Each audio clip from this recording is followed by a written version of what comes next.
आप सब लोगों का बहुत बहुत स्वागत है। हाथ लगते हैं। आप सब लोगों का बहुत बहुत स्वागत है। जैसे अभी प्रणव जी ने कहा कि ये नोटबंदी की चौथी वर्षगांठ या बरसी जो भी कहें, आज 8 नवंबर को है और पूरे देश के अंदर कांग्रेस के सभी यूनिट्स इसको विश्वासघात दिवस के रूप में पूरे देश के अंदर इसको मना रहे हैं। और आज अपनी बात शुरू करने से पहले हम लोग 125 से भी ज़्यादा लोग जो नोटबंदी के बाद में जिन लोगों की नोटबंदी की दिक्कत और तकलीफ़ों की वजह से जाने गई, उनको हम लोग श्रद्धांजलि देना चाहते हैं। और ये एक ऐसा 25 मिनट का भाषण प्रधानमंत्री जी का था जिसने अर्थव्यवस्था को हमेशा के लिए अर्थव्यवस्था को इतना भारी नुकसान पहुंचा दिया कि उसको वापस हम कैसे कब रिकवर कर पाएंगे, इस चीज की कोई नहीं जानता है। राहुल जी ने भी कहा कि अर्थव्यवस्था की के सीने पे 2 गोलियां मोदी सरकार के द्वारा दागी गई, एक तो नोटबंदी और दूसरा कि जिस तरीके से जीएसटी को लागू किया गया। प्रधानमंत्री जी ने 24 नवंबर को इसी नोटबंदी के बारे में जो अपना केवल 2 मिनट का भी भाषण दिया, वो मेरे समझ से हम सब लोग ये मानते हैं कि वो अपने आप के अंदर एक दूरगामी विचार वाला और सोच वाला भाषण था। उसका केवल एक लाइन में पढ़ करके शुरू में बताना चाहता हूं और ये मैं कोट कर रहा हूं unquote. The way this scheme has been implemented is a monumental managemental failure and in fact it is a case of organized loot, legalized plunder of the common people। यानी ये पूरा का पूरा नोटबंदी जो है इसको ऑर्गेनाइज लूट और लीगलाइज प्लंडर के रूप में कहा जाए तो गलत नहीं होगा। ये पूर्व प्रधानमंत्री भारत के और खास तौर के ऊपर जिनको पूरी दुनिया वित्तीय मामलों के एक्सपर्ट मानती है, डॉक्टर मनमोहन सिंह जी ने राज्यसभा में 24 नवंबर को कहा। और सरकार को खुद भी इस चीज का अंदाजा नहीं था कि वो ये क्यों कर रहे हैं।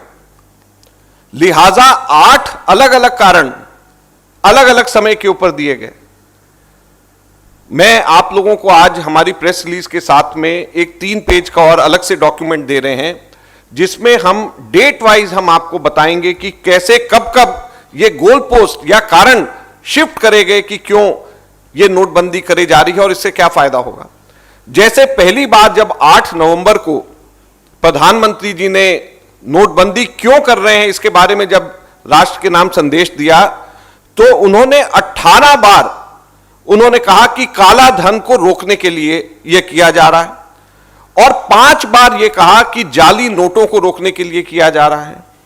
और हैरानी की बात यह है कि 8 नवंबर को जब वो कह रहे हैं कि 18 बार कह रहे हैं काला धन और 5 बार कह रहे हैं जाली नोट, नवंबर के अंत आते आते उन्होंने नोटबंदी के बारे में जो उनके भाषण थे उन्होंने उसमें से काला धन और जाली नोट दोनों का दोनों के कारण हटा दिए। काला धन और जाली नोट से उसके बाद में कहा कि ये कैशलेस इकोनॉमी के लिए कर रहे हैं। फिर कैशलेस इकोनॉमी के बाद में टेररिज्म के लिए कर रहे हैं। फिर उसके बाद में इनके एक इकोनॉमिक एडवाइजर ने कहा कि ये बैंक के अंदर सेविंग्स को बढ़ाने के लिए किया जा रहा है। फिर एक कारण दिया गया कि ये टैक्स बेस को बढ़ाने के लिए किया जा रहा है। फिर उसके बाद जनवरी के अंत में इनके एक और इकोनॉमिक एडवाइजर ये कहते हैं कि ये रियल एस्टेट प्राइजेस को कम करने के लिए किया जा रहा है। तो 8 अलग अलग कारण अलग अलग समय पे दिए गए और उन कारणों में से कोई भी कारण पूरा नहीं हुआ। लिहाजा आज चौथी वर्षगांठ पे कांग्रेस पार्टी 7 सवाल मोदी जी से और मोदी सरकार से नोटबंदी को लेकर के पूछना चाहती है। सबसे पहला सवाल, और इसके बारे में बहुत ही संक्षिप्त में मैं आपको थोड़ा थोड़ा उसके बाद में मैं बताऊंगा, पहले 7 सवाल एक साथ में मैं आप लोगों के सामने रखना चाहता हूं। क्या नोटबंदी ने भारत के अंदर काला धन और भ्रष्टाचार को कम करने में कुछ भी मदद करी है? पहला सवाल। दूसरा,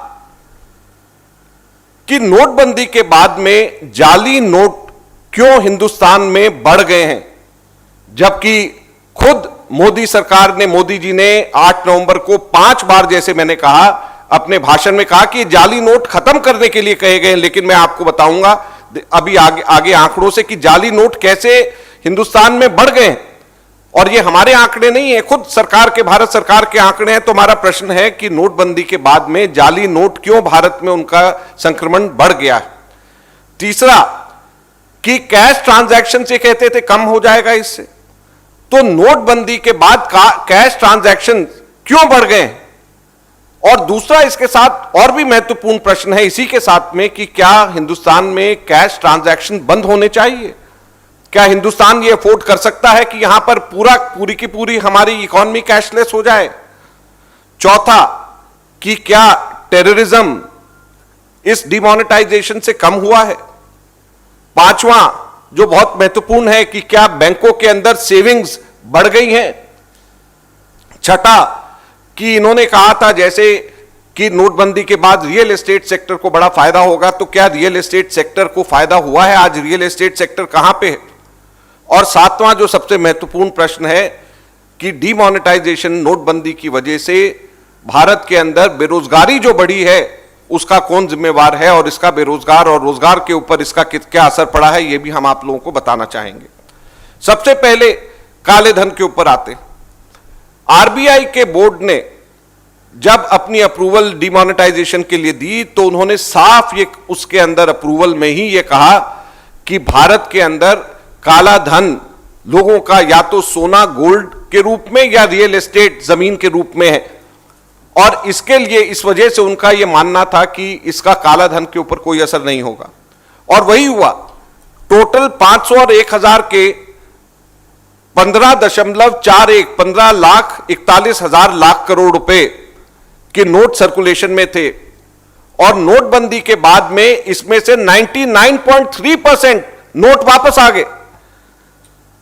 15,31,000 लाख करोड़ रुपीस इसमें से जो 99.3% इसकी करेंसी है, जो हमारे कैश जो सर्कुलेशन में थी, वो वापस आ गई। तो जब वो वापस आ गई तो फिर काला धन कहां पे रहा? काला धन किस तरीके से रुका? भ्रष्टाचार को रोकने की बात करते हैं तो उसका, भ्रष्टाचार का उसके ऊपर असर यह हुआ कि 2016 के बाद जहां जहां पर नॉन बीजेपी की गवर्नमेंट है वहां पर खूब खुल करके एमएलएस की खरीद फरोख्त हुई। और यहां पे इस पोडियम से, एआईसीसी के माध्यम से कई बार हमने आपको बताया, प्रूफ दिए, साबित किया कि किस तरीके से एमएलएस की खरीद फरोख्त अनाप शनाप रेट्स के ऊपर कोशिशें करी जा रही हैं और कैसे हमारी सरकारों को डिस्टेबलाइज करा जा रहा है। यह भ्रष्टाचार का यह नतीजा है नोटबंदी के बाद में। तो इसका जवाब क्या मोदी सरकार देगी? दूसरा प्रश्न बहुत महत्वपूर्ण है, जाली नोटों के बारे में। इनका यह कहना है, मोदी जी का यह कहना था, मानना था कि इससे जाली नोट एकदम बंद हो जाएंगे। मैंने जैसे आपको पहले 2 बार बता चुका हूं कि 5 बार इन्होंने 8 नवंबर को जाली नोट की बात कही, लेकिन उसका असली में जाली नोट का क्या आंकड़े हैं? NCRB, national crime record bureau, जो कि होम मिनिस्ट्री के अंडर आता है, और एज एमओएस होम मैं खुद इस डिपार्टमेंट का इंचार्ज था एक समय के ऊपर, तो मैं आपको बताना चाहता हूं कि एनसीआरबी की जो स्टैटिस्टिक्स है, जो डेटा है, जो लेटेस्ट रिपोर्ट है अभी 2020 में रिलीज हुई है, उसके अनुसार 2016 में 15 करोड़ 90 लाख रुपए के फेक करेंसी केवल 1 वर्ष के अंदर उस वक्त आए थे। उसके बाद में 2017 से लेकर के 2019 तक 3 वर्षों के अंदर जो जाली नोट हैं, फेक करेंसी नोट जो हैं, वो 116 करोड़ 85 लाख रुपए आए। यानी प्रति वर्ष औसतन जहां पर पहले 15.9 करोड़ था, वो बढ़ करके अब जो है औसतन हर एक साल के अंदर बढ़ करके लगभग 3 गुना बढ़ गया है, जो कि फेक करेंसी जाली नोट जो बरामद हो रहे हैं। ये खुद एनसीआरबी के आंकड़े हैं। तो अगर फेक करेंसी, जाली नोट कम होने थे, तो जो बरामद जो हो रहे हैं इतनी बड़ी संख्या के अंदर 3-3 गुना क्यों? और ये भारत सरकार के आंकड़े हैं कि क्यों ये बढ़ रहे हैं फेक करेंसी नोट, ये इस चीज का जवाब भी हमारे को इनसे चाहिए। और आरबीआई बोर्ड ने भी इस बात को अभी माना है लेटेस्ट रिपोर्ट के अंदर कि जो 500 रुपए का नोट है उसके अंदर 121% की बढ़ोतरी हुई है और 2000 नोट के रुपए के नोट में 21% की बढ़ोतरी हुई है फेक करेंसी के अंदर। तो जब ये सरकारी आंकड़े ये कह रहे हैं कि इतने फेक करेंसी बढ़ रही है, तो फिर भारत सरकार का जो मेन जो कारण शुरू में जो इन्होंने बोला था कि जाली नोट हम कम कर देंगे तो जाली नोट बढ़ रहे हैं, तो पूरी तरीके से ये सरकार विफल हुई है। तीसरा कि ये कैश ट्रांजैक्शंस क्यों बढ़ रहे हैं? पहले जो है 177 खरब की कैश ट्रांजैक्शन होती थी 2016 से पहले, अब 177 खरब से बढ़कर के 220 खरब की कैश ट्रांजैक्शन है, ये खुद आरबीआई के आंकड़े हैं। तो जब इतनी बड़ी तादाद के अंदर कैश ट्रांजैक्शन बढ़ रही है, तो ये कैश ट्रांजैक्शन बढ़ने के वजह से अब जो मोदी सरकार का उस वक्त जो बहाना और जो कारण बताते थे वो भी पूरी तरीके से जमीन पे गिर गया है। इस समय यह भी प्रश्न बड़ा उठता है कि क्या कैशलेस इकोनॉमी भारत को सूट करती है? क्या भारत को जरूरत है कैशलेस इकोनॉमी की? जर्मनी में 80% टोटल ट्रांजैक्शन कैश में होता है, ऑस्ट्रेलिया में 60% टोटल ट्रांजैक्शन कैश में होता है, कनाडा में 56% टोटल ट्रांजैक्शन कैश में होता है, अमेरिका के अंदर 46% टोटल ट्रांजैक्शन कैश में होता है। तो जब ये डेवलप कंट्रीज में 80 से लेकर के 50-60% ट्रांजैक्शन कैश में होते हैं, तो भारत के अंदर क्या जरूरत पड़ गई कि हम लोग कैशलेस ट्रांजैक्शंस के ऊपर हम लोग जा रहे हैं, जबकि सब लोग जानते हैं कि भारत की इकोनॉमी जो है वो कैश के ऊपर इकोनॉमी हमारे भारत के अंदर चलती है। तो क्या कारण है? हमारे यहां पे प्रतिदिन 1 लाख करोड़ रुपए का ट्रांजैक्शन होता है, और अगर यही ट्रांजैक्शन 1 लाख करोड़ का बैंक के केवल माध्यम से या कार्ड्स के माध्यम से हो, पेटीएम टाइप की चीजों के माध्यम से हो, आपके फोन के माध्यम से हो, तो 2% ट्रांजैक्शन फीस कटती है। आप लोगों ने कभी भी अगर इस्तेमाल किया होगा तो 2% सीधे के सीधे कट जाता है। 1 लाख करोड़ का हमारे देश के अंदर प्रतिदिन ट्रांजैक्शन होता है। यह बड़ी महत्वपूर्ण बात है दोस्तों। 1 लाख करोड़ में से 2% ट्रांजैक्शन का अगर फीस कट जाए तो 2000 करोड़ रुपया प्रतिदिन होता है, यानी 1 साल के अंदर 7,30,000 करोड़ रुपए का मुनाफा पेटीएम जैसी या किसी और कंपनी जैसों की कंपनी के उनकी जेब में देने की यह साजिश है। 7,30,000 करोड़ रुपया, और 7,30,000 करोड़ कितना होता है ये आप इस चीज से अंदाजा लगाएं कि हमारे देश का पूरा डिफेंस का बजट 4,71,000 करोड़ है। पूरे देश के डिफेंस का बजट 4,71,000 करोड़ है, और ये 7,30,000 करोड़ रुपए का मुनाफा किसी थर्ड पार्टी को 2% ट्रांजैक्शन फीस की तरह से देने की एक तरीके से साजिश है। तो क्या ये कैशलेस इकोनॉमी इसलिए बनाने की कोशिश है कि किसी थर्ड पार्टी को फायदा पहुंचे और कैश के अंदर जो काम लोगों का छोटे छोटे रोजमर्रे के जो छोटी छोटी जो दुकानें चलती हैं उन सब लोगों की जगह ये यहां पे हो, ताकि 2% अगर हर कैश ट्रांजैक्शंस के अंदर हो, तो जैसे मैंने आपको कहा 1 लाख करोड़ का हमारे देश के अंदर रोज का ट्रांजैक्शन होता है, वो सारा अगर कैशलेस हो जाए तो 7,30,000 करोड़ रुपए जो हमारे डिफेंस बजट से लगभग डबल है, उतना पैसा थर्ड पार्टी को सीधे के सीधे मुनाफा पहुंचाने की साजिश है। तो ये भ्रष्टाचार नहीं है तो क्या है? हम सरकार से ये पूछना चाहते हैं। फिर इन्होंने कहा कि इससे टेररिज्म कम हो जाएगा। आतंकवाद से जो जाने हमारे देश के अंदर गई हैं, उसके अंदर 2015 और 2018 के बीच में 30% की बढ़ोतरी हुई है। जो घटनाएं आतंकवाद की 2014 और 2018 के बीच में हुई हैं, उसमें 166% की बढ़ोतरी हुई है। तो अगर यह बढ़ोतरी हुई है तो फिर इसका आतंकवाद को निपटने में फायदा हो रहा है या नुकसान हो रहा है? 5वां बड़ा महत्वपूर्ण मुद्दा है, इन्होंने कहा कि सेविंग डिपॉजिट्स हमारे बैंक्स के अंदर बढ़ जाएंगे नोटबंदी से। मैं अब आपको ये आंकड़े दे रहा हूं, ये आरबीआई की लेटेस्ट रिपोर्ट है, अभी 3 महीने पहले की। आरबीआई की लेटेस्ट रिपोर्ट ये कहती है कि 2004-5 में जब नया बेस जब से लागू किया गया, उसके बाद में 2013-14 में जब हम लोगों ने सरकार छोड़ी तो 32.12% जो ग्रॉस डोमेस्टिक सेविंग्स का रेट था, यह 2016-17 में 31.35% था और 2018-19 में जो लेटेस्ट है यह घट करके 30% रह गया है और यह लोएस्ट है आज तक के इतिहास का, जब से यह नया बेस 2004 से आया है। 2004 से जो नया बेस आया है उससे लोएस्ट उसके अंदर 30.11% ग्रॉस डोमेस्टिक सेविंग्स हैं, जो कि नोटबंदी के बाद ये कहते थे कि हमारी सेविंग्स बढ़ जाएंगी, बढ़ने की जगह वो सेविंग्स, ग्रॉस डोमेस्टिक सेविंग्स, और ये मैं 2018-19 की बात कर रहा हूं, कोविड से आने की पहले की बात कर रहा हूं, ये इसका कोरोना वायरस से कोई लेना देना नहीं, ये 2018-19 की बात है। तो अभी तो और भी स्थिति खराब होगी। तो ऐसी स्थिति के अंदर ये नोटबंदी के बाद में लेकर के आए हैं कि जो हमारे देश के अंदर हमारे जो बचत हमारे घरों के अंदर होती थी, ग्रॉस डोमेस्टिक सेविंग्स जो हमारी होती थी, जो हमारे परिवारों की सुरक्षा कवच एक तरीके से होता था, उसके अंदर भी कमी, एक निरंतर कमी आई है और ये लोएस्ट एवर है 2004 से, जब से नया बेस हम लोगों के यहाँ पे देश में हमारे बना है। रियल एस्टेट का छठा पॉइंट हमारा है कि रियल एस्टेट ने डिमोनेटाइजेशन के बाद में कैसा परफॉर्म किया है।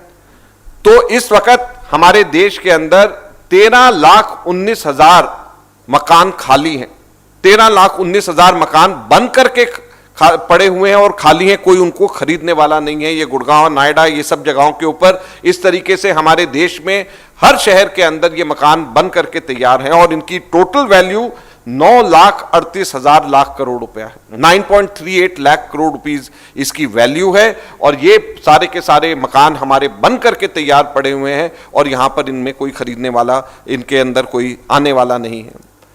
आखिर में जो सबसे महत्वपूर्ण बात है उससे मैं समाप्त करना चाहता हूं कि कैसे नोटबंदी ने भारत के अंदर बेरोजगारी को पैदा किया। अजीम प्रेमजी यूनिवर्सिटी ने इसका सर्वे कराया था और उन्होंने 2016 और 2018 के बीच में उनका यह आंकलन था कि 50 लाख रोजगार, 50 लाख जॉब्स लोगों के खत्म हुए थे नोटबंदी के बाद में, नोटबंदी की वजह से।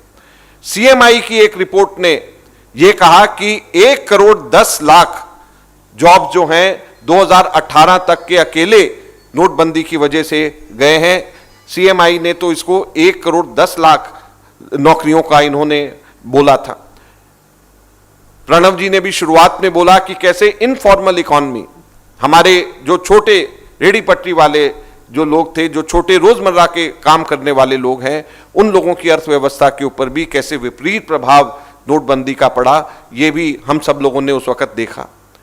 तो आज नोटबंदी के चौथी वर्षगांठ के ऊपर, जहां पर पूरे देश के अंदर कांग्रेस के लोग इसको विश्वासघात दिवस के तौर के ऊपर मना रहे हैं, जहां पर 125 लोगों को कांग्रेस पार्टी श्रद्धांजलि देना चाहती है, 125 से भी अधिक लोग जो नोटबंदी के अंदर लाइनों में लग के, तकलीफों में आकर के जिन लोगों की जाने गई, वहां पर सरकार से ये 7 प्रश्न भी हम लोगों ने पूछे हैं। हम उम्मीद करते हैं कि सरकार और भारतीय जनता पार्टी बताएगी कि नोटबंदी जैसा कदम जो भारत सरकार ने, नरेंद्र मोदी जी ने 25 मिनट के अपने भाषण में दिया, उसका क्या असर, क्या सकारात्मक आज उसके नतीजे मिले हैं। आज भारत की जनता, देश की जनता ये भी जानना चाहती है। मोदी जी ने बड़े बड़े भाषण करे, बड़ी बड़ी बातें करी, चौक पे खड़े होकर के कोई भी सजा मुझे दे दें, मैं लेने को तैयार हूं, अगर दिक्कतें दूर ना हो, अगर इसका फायदा ना हो, तो ऐसी ऐसी बातें मोदी जी ने उस वक्त करी। तो आज कांग्रेस पार्टी जानना चाहती है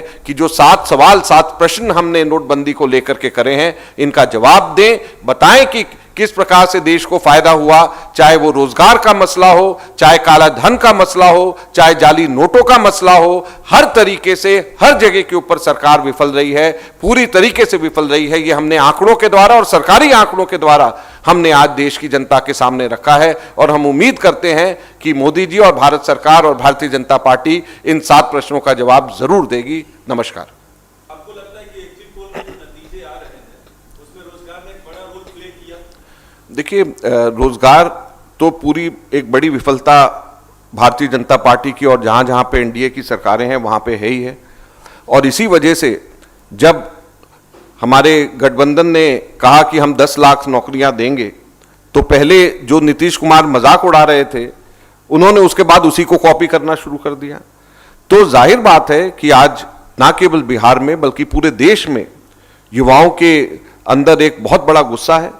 और नोटबंदी, जैसे मैंने कहा कि राहुल जी की बात को दोहराया कि पहली गोली अर्थव्यवस्था के सीने पे थी, फिर जीएसटी थी, फिर जिस तरीके से अभी कोरोना महामारी को जिस तरीके से इसका सामना किया, हर तरीके से सरकार विफल रही है। और सबसे बड़ी पीड़ा इसके अंदर अगर किसी को हुई है तो वो हमारे युवाओं को हुई है, क्योंकि रोजगार उनका छिना है। आगे बेरोजगारों को रोजगार दिखने का अवसर तो बिल्कुल भी नहीं है, लेकिन जो लोग ऑलरेडी, जिन लोगों के पास में रोजगार है, उनसे भी रोजगार छिना जा रहा है। तो इससे खराब स्थिति नहीं हो सकती। और ये नोटबंदी के समय से चला आ रहा है और ये धीरे धीरे करके सब चीजें एक एक करके इतनी बढ़ती चली गई हैं कि आज बहुत बड़ा रोष पूरे देश के नौजवानों में है। सर, कांग्रेस की अब क्या रणनीति होगी? किस फॉर्मूले पे बातचीत आगे बढ़ेगी? अब आप लोग पटना जाके क्या करने वाले हैं? दिल्ली में क्या करने वाले हैं? देखिए, हमारे जो लोग इसके अंदर सम्मिलित हैं, जिन लोगों ने, जो हमारे इंचार्ज और जो दूसरे लोग हैं, सब लोग इसके अंदर बातचीत आपस के अंदर हो रही है। और सब हम लोगों का एक परिवार है और सब परिवार आपस में मिल करके बैठ करके सभी फैसला करेगा। सर, क्या हो सकती है उनके साथ खरीद फरोख्त कर सकती है? इस तरह की बातें की नोटबंदी में भी आपको कही रहे हैं? देखिए, बीजेपी ने जिस तरीके से अलग अलग जगहों के ऊपर अलग अलग राज्यों में कोशिश करी है, हम उनको केवल एक चीज कहना चाहते हैं, राजस्थान के अपने अनुभव के आधार पर कहना चाहते हैं कि वो अगर कोशिश करेंगे तो मुंह के बल गिरेंगे।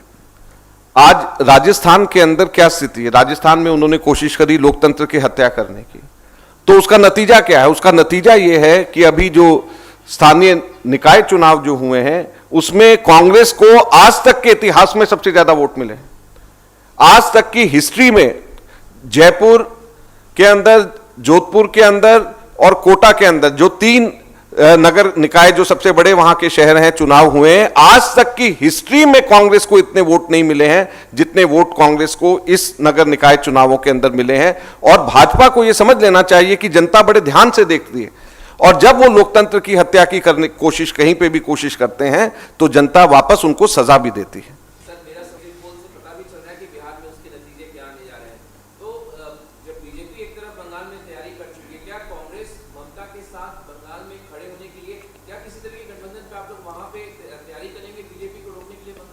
अभी देखते हैं, स्टेट बाय स्टेट इसके निर्णय लिए जाते हैं। तो हमारा जो स्टेट का लोकल यूनिट है वो इसके बारे में फैसला करेगा, और जो स्टेट में कांग्रेस के कार्यकर्ताओं की जो इच्छा है, हम लोग उसी का पालन करेंगे।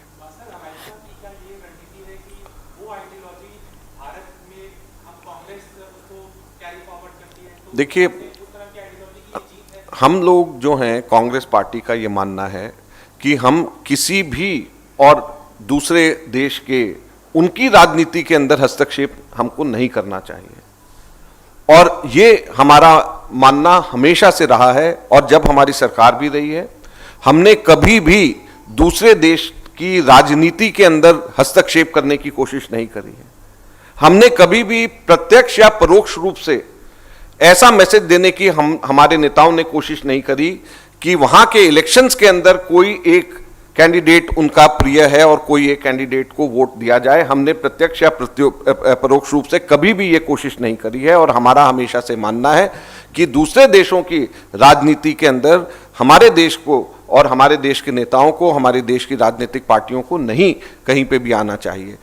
जो कांग्रेस अध्यक्षा ने, राहुल जी ने जो बधाई दी है, वो अमेरिका के प्रेसिडेंट इलेक्ट को बधाई दी है, किसी पार्टी के नुमाइंदे के रूप में नहीं, बल्कि प्रेसिडेंट इलेक्ट को बधाई दी है। और ये हमेशा से हमारी चली आ रही परंपरा है, जिसको हम लोगों ने फॉलो किया है।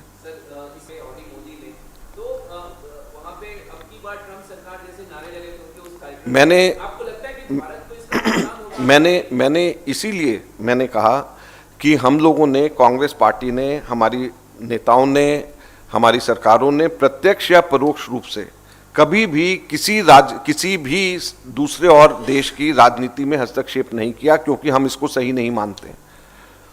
भारत को दूसरे देश की राजनीति के अंदर कभी भी हिस्सा नहीं लेना चाहिए, और ये हमारी कभी भी सोच नहीं रही है।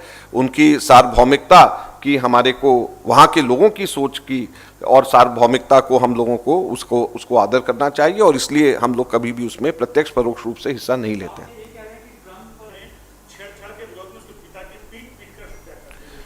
देखिए, यूपी के अंदर जंगल राज चल रहा है, और यूपी में खास तौर के ऊपर महिला उत्पीड़न के जिस तरीके से मामले सामने आ रहे हैं, और सरकार के द्वारा एफआईआर दर्ज नहीं करना, सरकार के द्वारा उस पर ध्यान नहीं देना और न्याय नहीं देना, ये सारी की सारी चीज़ें यूपी से निकल करके आ रही हैं।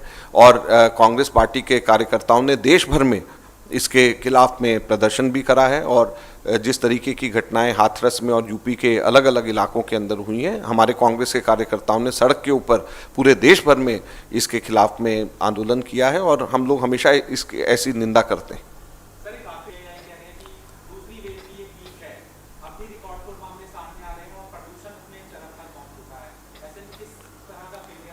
देखिए, हम लोग नेशनल ह्यूमन राइट्स कमीशन में गए थे, और वहाँ पर नेशनल ह्यूमन राइट्स कमीशन में मैंने जब डाला तो ह्यूमन राइट्स कमीशन ने मेरे एप्लीकेशन का संज्ञान लेते हुए उन्होंने दिल्ली सरकार और केंद्र सरकार दोनों को नोटिस दिया और कहा कि ये ह्यूमन राइट वायलेशन का मामला है, और मानव अधिकार का मामला खुद ह्यूमन राइट्स कमीशन ने माना, और बड़े सख्त हिदायत दिल्ली सरकार और केंद्र सरकार को दिया।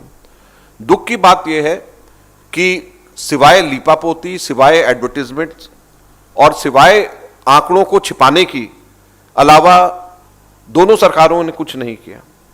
दिल्ली सरकार ने जिस वक्त मात्र 30-40 सिर्फ केस प्रतिदिन आ रहे थे, तो ऐसे समय के ऊपर तो पूरा का पूरा लॉकडाउन दिल्ली और केंद्र सरकार ने कर दिया।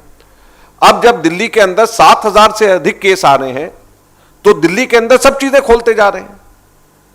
तो ये इस चीज का कैसे कोई जवाब देगा? क्या साइंटिफिक इन लोगों की सोच है दिल्ली के अंदर, दिल्ली जैसी जगह में जहां पर केस निरंतर बढ़ते जा रहे हैं? और दिल्ली सरकार जो है, एक तो प्रदूषण रोकने में कामयाब नहीं हुई है, सारी चीजें वो पड़ोस की सरकारों के ऊपर डालते हैं। सार्वजनिक परिवहन व्यवस्था यहां पूरी तरीके से चरमरा गई है। एक भी डीटीसी की नई बस पिछले 6 साल के अंदर दिल्ली सरकार के द्वारा खरीदी नहीं गई है। और दूसरा, किसी भी तरीके से ये हेल्थ सेक्टर की बात करते हैं, आज सारे मोहल्ला क्लिनिक इनके बंद पड़े हैं। ये हेल्थ सेक्टर की बात करते हैं कि इन्होंने बहुत काम किया है। तो अगर बहुत काम किया है तो ऐसा क्यों है कि सरकारी अस्पताल के अंदर बिस्तरे खाली हैं, और प्राइवेट अस्पताल में 5-5, 7-7 लाख रुपए लोग खर्च करके वहां पे जा रहे हैं, और वहां पे बिस्तरे नहीं मिल रहे। सरकारी हॉस्पिटल के अंदर खाली पड़े। लोग जो हैं 5 लाख, 7 लाख, 10 लाख रुपए लोग अपनी जेब से दे करके प्राइवेट हॉस्पिटल्स में दिल्ली के अंदर जा रहे हैं, लेकिन सरकारी हॉस्पिटल्स जो हैं ये कहते हैं कि खाली पड़े हैं। तो जब लोग पैसे दे करके देना जिन लोगों को मंजूर है, लेकिन गवर्नमेंट हॉस्पिटल्स में नहीं जा रहे, तो ये अपने आप में साबित करता है कि किस प्रकार से सरकारी हॉस्पिटल्स की व्यवस्था है दिल्ली के अंदर। तो ये सरकार केवल विज्ञापनों की सरकार है, उसके अलावा इस सरकार ने कुछ नहीं किया। और मुझे पूरी उम्मीद है कि जो आज मैं इस दिल्ली सरकार के खिलाफ बोल रहा हूं, कल अखबारों में कुछ नहीं छपने वाला, क्योंकि जहां पे छपता है